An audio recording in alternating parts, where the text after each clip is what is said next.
Look at the crabs. Kita mo yan? Yes! Dalige? Oh my God. So, eto na nga mga Habibies. Today, meron kami mga friends na mag-sleep over dito sa bahay.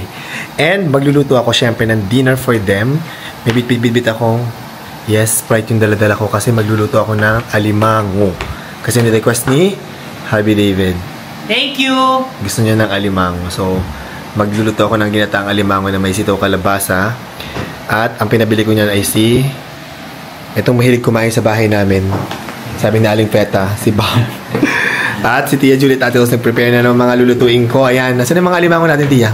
Sa baba pa. Buhay pa, no? Oo. Ayan, tapos bukod sa alimango, magluluto tayo ng, yan, hulaan nyo kung ano. Yes, kaldereta.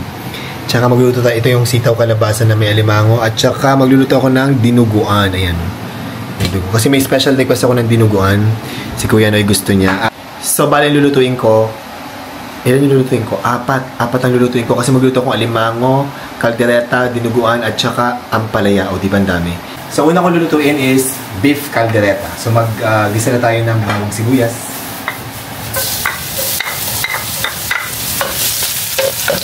Nakalimutan ko maglagay ng butter natin. Ihabol natin ang butter natin. Lagyan na natin ang ating baka.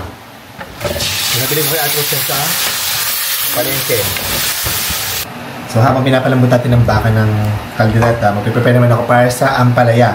So yung ampalaya ko, ayan, meron akong bell pepper at saka carrots. Tapos maraming kamatis. So tinimplahan ko ng konting paminta at saka ng toyo yung ating kaldereta.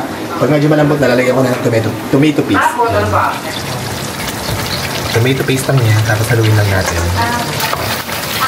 Lagyan din natin ng tomato sauce. Tomato sauce. Lagyan natin ng konting Worcestershire sauce. Feeling method lang tayo. Konting brown sugar. Lagyan natin ng cheese. Natirang cheese lang to.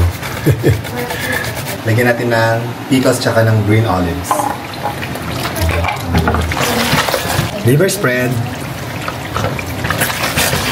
Sausage. Red and green bell pepper. Madami. Hinahat ko na kasi baka masira, sayang lang. And lastly, ligay na natin ang prinito ni Ate Rose na patatas at carrots. Yan. Tapos, luto na to in a few minutes. Mga 1 to 2 minutes luto na to.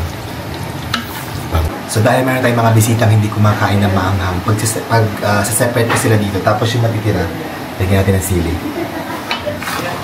Separate muna natin yung mga ayaw na maanghang. So, luto na yung kaldereta natin. Next natin niluluto ang dinuguan. Ayan, guys. Nasangkot siya ko na yan. Mamaya lalagyan ko na ng dugo. Ipiprepare ko na actually yung dugo. Luto na yung ating kaldereta. Niluluto ko ang dinuguan. Pinapalambot. Next naman lulutuin ko ay ampalaya. Luto na yung ating ampalaya. Ilagay mo natin dito mainit. Tapos mo natin dyan. At nagluluto natin tayo ng dinuguan. Ayan. And last ko lulutuin ay alimango. Ang alimango na patayin na ni Ate Rose.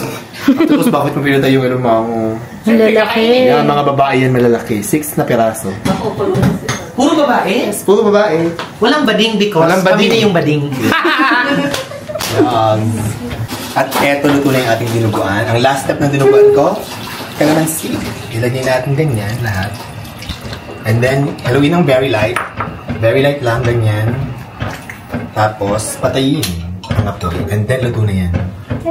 Pwede ko tikman, baby? Yes, tikman mo. Tikman mo, dali. Kuha ka, atas, tingin nga na ano. Hindi, gusto ko tikman yung kiss mo. No? Ay. Ano ka? Look at the crabs. Kita mo yan? Yes! Dalige? Oh my God. It's so mataba! And look at that, oh! Ano? Oh my God! So, ating istimulan natin yan. So, nakahilera na ang ating mga crabs. Lagyan natin ng rice. Oh, parang boil niya sa ano. Pero steam is steam lang. Yeah, pero this one is masarap. Para manood din yung lasa. So, boiled na. Yes. Boiled crabs. Lagyan natin ng asin. Paminta. Royal nga, kasula ko royal eh. Sorry.